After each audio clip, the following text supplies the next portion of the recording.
आइए सुनते हैं हिंदी की सुप्रसिद्ध लेखिका मालती जोशी की कहानी बेटे की माँ। यह रिश्ता भैया के ससुर जी ने ही तय किया था। अम्मा ने एक तरह से यह भार उनके ही सिर डाल दिया था, और कहती भी तो किससे। भैया तो इस काम के लिहाज से बहुत छोटे थे, उनका अनुभव ही कितना था। जीजाजी थे जो दिन रात अपनी ही शान बघारा करते थे। अम्मा पर जब तब एहसान जताते रहते कि उनकी बिटिया का हाथ थामकर उन्होंने उपकार किया था। वे यह भूल जाते थे कि दीदी की शादी बाबूजी के सामने हुई थी, और उसमें बाबूजी ने अपनी हैसियत से ज्यादा ही खर्च कर डाला था। चाचा जी की लीला तो और भी न्यारी थी। एक ही शहर में रहकर महीनों शक्ल नहीं दिखाते थे। हाट बाजार में मिलते तो हालचाल पूछने से कतराते थे कि कहीं कुछ लेना देना न पड़े, लेकिन जान पहचान वालों के सामने यह दिखावा जरूर करते थे कि स्वर्गीय भाई साहब की गृहस्थी का भार ढोते ढोते उनके कंधे झुक आए हैं। भैया की इंजीनियरिंग की पढ़ाई का तो पता नहीं कहाँ कहाँ रोना रोया होगा। इसीलिए यह बात एक तरह से तय थी कि हम दोनों की शादी के लिए इन दोनों का कोई एहसान नहीं लिया जाएगा। भैया के लिए तो खैर कोई समस्या ही नहीं थी। उन्हें नौकरी बाद में मिली, रिश्ते पहले आने लगे थे। सवाल तो मेरा था। अम्मा को बस मेरी शादी की चिंता ही घुन की तरह खाई जा रही थी। इसलिए उन्होंने सीधे समधी जी से ही बात की। देखिए भाई साहब, दो दो बार मेहमानों को झेलना मेरे बस का नहीं है। न मेरे पास उतना पैसा है, न काम बटाने वाले हाथ हैं। इसलिए मैं एक बार में ही सब निपटाकर छुट्टी हो लेना चाहती हूँ। किसी तरह इस लड़की के लिए एक वर जुटा दीजिए तो मैं फुर्सत पा जाऊं। आपकी बेटी के सिर भी फिर कोई भार नहीं रहेगा। बेचारे पांडे जी समझ गए कि यह बहन जी का अनुरोध नहीं, आदेश है। एक तरह से शादी की ही शर्त है। बेचारी अपनी बिटिया के लिए जूते चटकाकर हलकान हुए जा रहे थे, अब यह एक और जिम्मेदारी सिर पर आ गई। अपनी लड़की के लिए वर खोजना फिर भी आसान है। आपको अपनी हैसियत का, औकात का पता होता है। भले बुरे की जिम्मेदारी भी आपकी अपनी होती है। दूसरों के लिए काम करते समय तो 10 बार सोचना पड़ता है। पर इंजीनियर दामाद पाने का लालच उन्हें बल दे गया, और वे मेरे लिए भी एक नायाब हीरा खोज कर ले आए। लड़का उन्हीं के शहर कानपुर का था। अंग्रेजी में गोल्ड मेडलिस्ट, MA, PhD, अपना मकान, घर में केवल भाई भाभी। मकान भी 2 हिस्सों में बटा हुआ। जब मर्जी हो किराएदारों से खाली करवा कर अलग गृहस्थी बसा लो। इतना अच्छा रिश्ता तो शायद हम लोग खोज भी नहीं पाते, और यहाँ खोजने को था ही कौन। देखने दिखाने का कार्यक्रम कानपुर में ही संपन्न हुआ। हम लोग भाभी की गोद भरने गए थे। भैया भी साथ हो लिए थे। वहीं उन लोगों को बुला लिया गया। परिचित तो थे ही, बात तय हो गई तो खुश हो गए कि अब परिचय रिश्ते में बदल जाएगा। हम लोग किसी तैयारी से नहीं गए थे, फिर भी चाचा जी ने लड़के को 101 रुपए देकर शगुन लिया। उनकी भाभी ने मुझे एक साड़ी दी। सगाई के लिए साइत ढूंढने की बात थी तो उनके भाई बोले, मैं इन ढकोसलों में विश्वास नहीं करता। बात तो हो ही गई है, अब आप शादी की तैयारी कीजिए। सब लोग बहुत खुश थे। ऐसे सुलझे हुए इंसान आजकल कहाँ मिलते हैं। दिवाली के बाद पहले 2 मुहूर्तों पर शादी करना तय हुआ। बीच में 2 दिन का अंतराल था जो कि जरूरी था। इस बीच थोड़ा सा व्यावहारिक आदान प्रदान भी शुरू हो गया, जैसे जन्मदिन की बधाइयां, उपहार आदि। सावन में हमने भाभी के यहाँ राखी डोरा भेजा। मेरी ससुराल से भी सामान आया। शुरू शुरू में हम लोग पत्र भी लिखते थे। भैया एक आध बार हो भी आए थे। फिर देखा कि अम्मा को यह सब अच्छा नहीं लग रहा है तो संयम कर लिया। 3-4 महीनों की ही तो बात है। जून के अंत में भाभी का रिजल्ट निकला। इंग्लिश में गोल हो गई थी। भैया बहुत बिगड़े। मैं तो इंग्लिश लिटरेचर देखकर ही रीझा था, नहीं तो आजकल BA पास लड़कियों को पूछता कौन है। उन्होंने फौरन अपने होने वाले बहनोई को पत्र लिखकर अनुरोध किया कि थोड़ा समय निकालकर सुषमा को कोच कर दें। यह मेरे लिए प्रतिष्ठा का प्रश्न है। तब भैया कहाँ जानते थे कि वे अपने ही पैरों पर कुल्हाड़ी मार रहे हैं। अम्मा के उत्साह का अंत नहीं था। अपना गठिया बात सब कुछ भूल कर वे तैयारी में जुट गई थीं। उनकी खरीदारी जैसे खत्म ही नहीं हो रही थी। एक से एक गहने, एक सी साड़ियां, एक से स्वेटर्स, एक से सूट। बेटी और बहू में, बेटे और दामाद में वे कोई फर्क नहीं कर रही थी। जो भी घर में आता उसके सामने वे अपना बक्सा खोलकर बैठ जाती, उनकी प्रशंसा पाकर खुश होती। बाबूजी की मृत्यु के बाद पहली बार उन्हें इतना खुश देखा। फिर उस खुशी को पता नहीं किसकी नजर लग गई।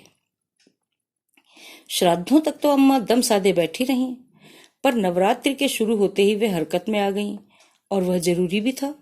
2 शादियां थी, कोई मजाक नहीं था। उन्होंने फौरन भाभी के पिता को पत्र लिखा कि वे कैसा इंतजाम कर रहे हैं, कितनों का कर रहे हैं, लिख भेजे ताकि लोगों को उसी प्रकार आमंत्रित किया जा सके। फिर राजेश के भाई साहब को भी लिखा कि वे कितने लोग आ रहे हैं, कैसी व्यवस्था चाहते हैं, लिखें ताकि यहाँ सब सिलसिलेवार हो सके। बैंड आप अपना लाएंगे कि हम यहाँ ठीक करें? क्या आपकी बारात में महिलाएं होंगी? क्या उनकी अलग व्यवस्था करनी होगी?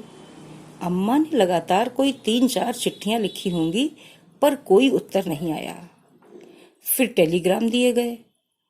पांडे जी तो उसे भी पी गए, पर राजेश के भाई साहब का 1-2 लाइन का पोस्टकार्ड आया कि हो सके तो तारीख आगे बढ़ा दें। अम्मा तो एकदम बौरा गई। तारीख आगे बढ़ाना कोई मजाक है?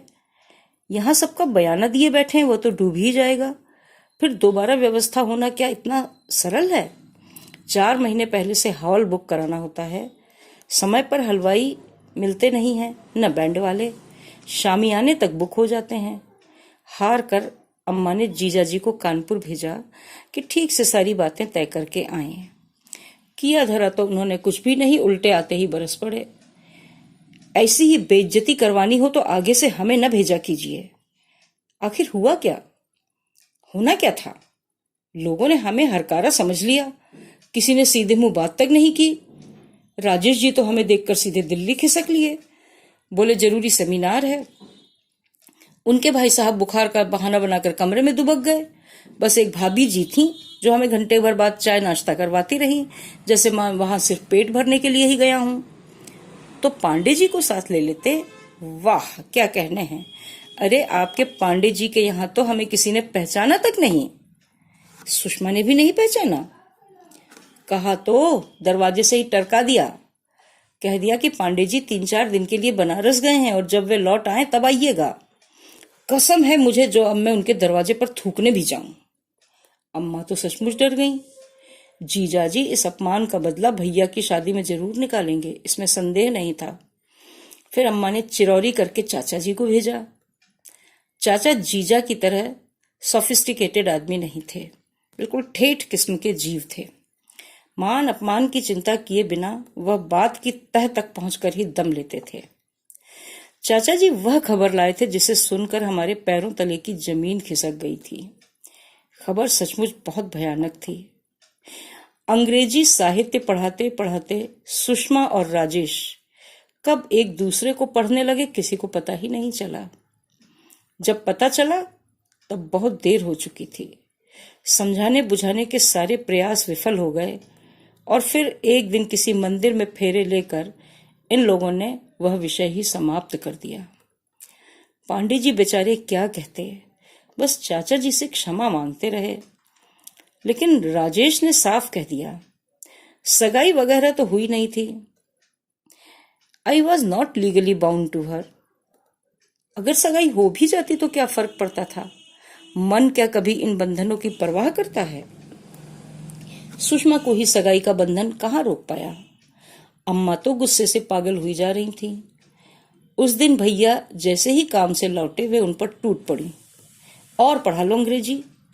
पता नहीं रानी जी को कहाँ की कलेक्टरी दिलवानी थी। अरे नहीं आती थी अंग्रेजी तो न सही, हिंदी में बात करती तो क्या तुम छोटे हो जाते? और अब 4 लोग सुनेंगे तो कितनी इज्जत बढ़ेगी। चुड़ैल सबके मुंह पर झाड़ू फेर कर चली गई। भैया हतबुद्धि से अम्मा जी का प्रलाप सुनते रहे। उनकी समझ में उसका सिर पैर कुछ भी नहीं आ रहा था। बड़ी देर बाद उनको पता चला कि माजरा क्या है और वे पत्थर हो गए। मैंने सोचा कि उनकी प्रतिक्रिया भी अम्मा की तरह विस्फोटक होगी, पर वे बुत बने बैठे रहे। थोड़ी देर बाद बिना कहे सुने बाहर चले गए। 12 घंटे बाद उनका क्षत विक्षत शरीर ही वापस लौटा था। इस अपमान को, इस लज्जा को वे बर्दाश्त नहीं कर पाए और रेल के सामने कूद गए थे। मरना तो मुझे भी था, पर अम्मा को देखकर जी कड़ा कर लिया। इस वज्रपात को वे अकेले कैसे झेलती? दुख की इस घड़ी में मेरे सिवा और कौन था जो साए की तरह उनके साथ रहता? निस्संदेह उनका दुख मेरे दुख से बहुत बड़ा था। तब से साल पर साल गुजरते जा रहे हैं। उम्र मुट्ठी से रेत की तरह फिसलती जा रही है और मैं हूं कि वहीं खड़ी हूं जहां 25 साल पहले खड़ी थी। ट्रिंग ट्रिंग ट्रिंग, एक साथ पता नहीं कितनी घंटियां बज चुकी थीं। तंद्रा टूटी तो देखा कंडक्टर कान के पास खड़ा चिल्ला रहा था, बहन जी उतरना नहीं है।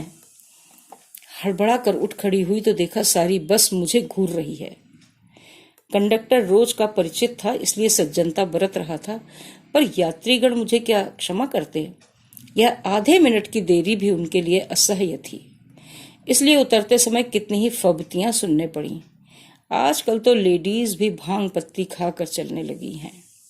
अरे किसी के ख्यालों में खो गई होंगी इस उम्र में।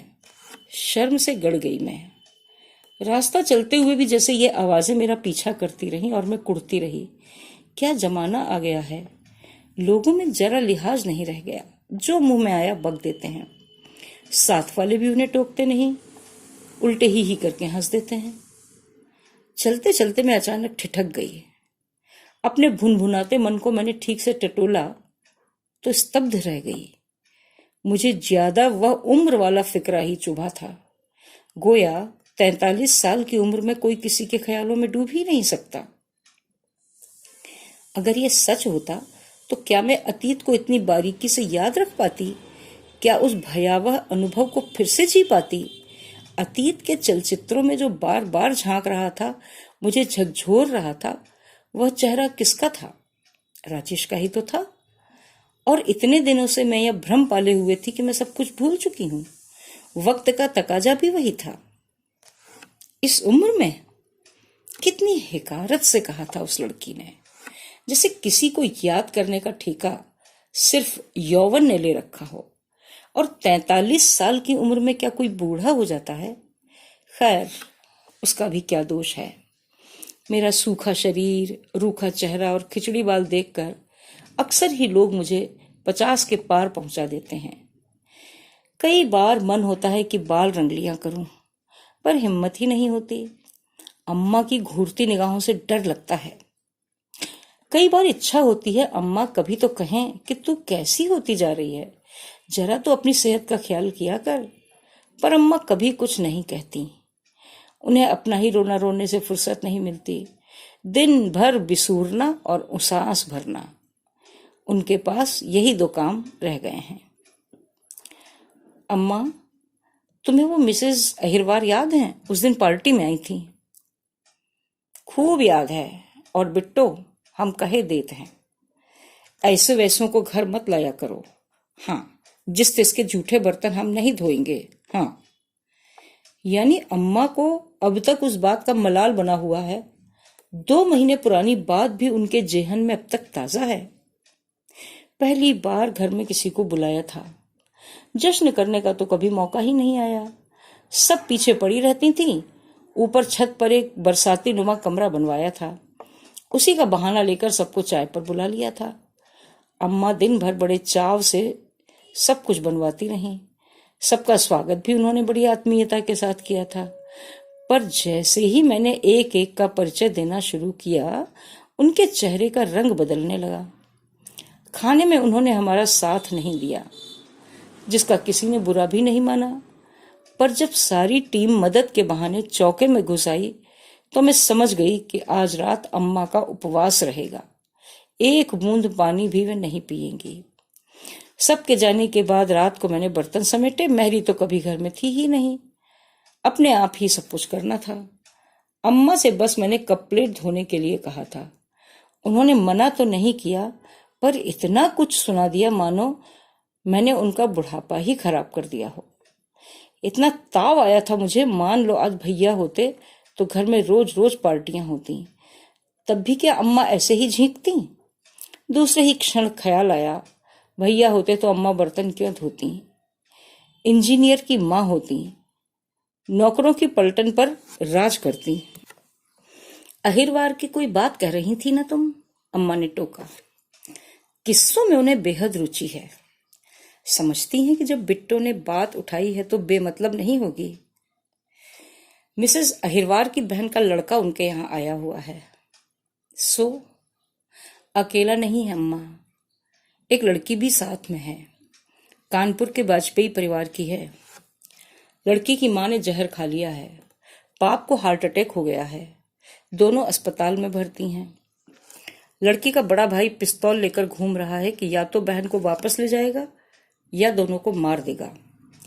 फांसी भी हो जाए तो परवाह नहीं। मिसेस अहिरवार बेचारी खूब रो रही थी। इतना गुणी लड़का है, बैंक में ऑफिसर है, बहन की सारी आशाएं उस पर टिकी हुई हैं। यह तो लड़की भगाने से पहले सोचना था ना। उसने भगाई नहीं है अम्मा, लड़की खुद उसके साथ आई है। वह कोई बच्ची नहीं है, उसके साथ बैंक में काम करती है। पढ़ लिख कर यही तो होगा। अम्मा का ये तकिया कलाम है। जहां कुछ उल्टा सीधा सुना, सारा दोष पढ़ाई के सिर मढ़ दिया। जैसे पढ़ लिख कर सभी लड़कियां आवारा हो जाती हैं। एक मैं भी तो हूं, पढ़ी लिखी हूं, नौकरी कर रही हूं, फिर भी मुझे 25 सालों से जोग धारण किए बैठी हूं कि नहीं। पर अम्मा की आंखें मुझे तो शायद कभी देखती ही नहीं। अम्मा, उस लड़की के माँ बाप कौन है जानती हो? कौन? वही जो कभी तुम्हारी बहू और दामाद बनने वाले थे। अम्मा का मुंह खुला का खुला रह गया। नाम और गली जरा परिचित सा लगा तो मैंने कुरेद कर पूछ लिया था। अम्मा, मेरा ख्याल है हम बिटिया का विधिवत कन्यादान कर ही दें। किसी दिन वह तुम्हारी पोती हो सकती थी। खबरदार, अम्मा दहाड़ी, उसको लच्छनी। प्लीज अम्मा। अम्मा का पैंतरा देखकर मैंने जबरदस्ती उन्हें टोक दिया, क्योंकि जब वे गाली देने लगती हैं तो ऐसी गालियां देती हैं कि कान बजने लगते हैं।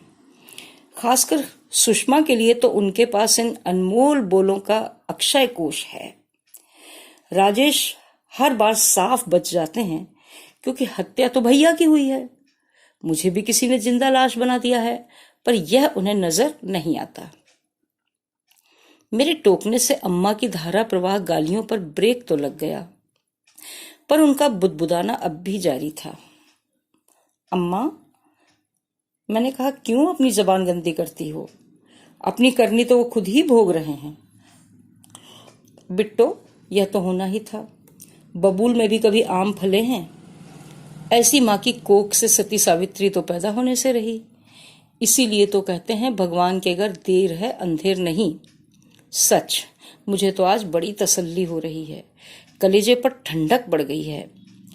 जितना उसने मुझे रुलाया है भोलेनाथ, उससे ज्यादा उसे कल पाएंगे।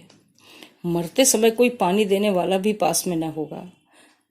अम्मा बदस्तूर शुरू हो गई थी। घर की दीवारें उनकी बद्दुआओं से प्रतिध्वनित हो रही थी। एक एक शब्द कानों पर हथौड़े की तरह पड़ रहा था, पर अब उन्हें चुप कराने की सामर्थ्य मुझ में नहीं थी। पूरी शाम उनका बड़बड़ाना जारी था। खाना खाते समय भी खासे मूड में थी। बार बार कह रही थी, तुझे अच्छा नहीं लगेगा इसलिए रुक गई, नहीं तो आज ठाकुर जी को हलवा पूड़ी खिलाने का मन हो रहा था। कितने दिनों बाद उन्होंने एक अच्छी खबर सुनाई है, जी खुश हो गया। आज मेरी आत्मा को शांति मिली है। सालों साल मैंने आंखों में रात काटी है, आज मैं चैन की नींद सोऊंगी। लेकिन मुझे रात भर नींद नहीं आई। फुर्सत में लेटे लेटे जब अपना ही मुआयना किया तो मैं चकित रह गई। मेरी नींद खुशी ने उड़ा दी थी। हाँ, सचमुच मैं बहुत खुश थी। शायद अम्मा से भी ज्यादा खुश थी। मुझे अम्मा से ईर्ष्या हो रही थी। कितनी सुखी हैं वे, बेखटके अपने मन की बात कह डालती हैं। और मैं सभ्यता का मुखौटा ओढ़े बेवजह अपने में कुढ़ रही हूं। अपना यह स्वांग किसे दिखाना है, किसे रिझाना है? मैं खुलकर क्यों नहीं कहती कि आज मेरे कलेजे पर भी ठंडक पड़ी है, मेरी बद्दुआएं भी रंग लाई हैं। तुमने हम दोनों भाई बहनों की जिंदगी उजाड़ दी थी, आज तुम्हारे दोनों बच्चों के सिर पर भी काल नाच रहा है। ईश्वर ने बहुत सही न्याय किया। पर मजे की बात यह थी कि मेरा सारा रोष, आक्रोश राजेश के लिए था। सुषमा को तो मैंने कब का बरी कर दिया था। नींद नहीं आ रही थी, फिर भी दम साधे पड़ी रही। करवट बदलते भी डर लग रहा था। कमरे के दूसरे छोर पर अम्मा की चारपाई थी। बहुत दिनों बाद चैन की नींद सोई थी। सोचा अपनी खटर पटर से उनकी नींद क्यों खराब करूं। 3 बजे तक मैंने किसी तरह सब्र किया, फिर उठना ही पड़ा। मैंने बिल्कुल आहिस्ता बिस्तर छोड़ा, दबे पांव भीतर गई। बाथरूम का दरवाजा, पानी का मटका बहुत धीरे से खोला और बंद किया। जरा भी आवाज न होने दी। आवाज के डर से ही बिजली का स्विच तक नहीं दबाया। उसी तरह दबे पांव लौटकर कमरे में आई। देखा अम्मा की चारपाई खाली थी, और शायद वह बड़ी देर से खाली रही होगी, क्योंकि देर तक जागने के बावजूद मुझे उनके खांसने खखारने की आवाज सुनाई नहीं दी थी। कहाँ चली गई अम्मा? भीतर तो नहीं थी। मैंने झांका, बरामदे की जाली से लगी वे एकटक बाहर निहार रही थीं। अम्मा, मैंने आवाज दी। वे चौंकी। उन्होंने पलटकर देखा। उनकी आंखें डबडबाई हुई थीं। शाम को उल्लास से दमकता चेहरा बुझ सा गया था। क्या बात है अम्मा, नींद नहीं आ रही? उत्तर में उन्होंने फिर शून्य में नजरें गड़ा दी।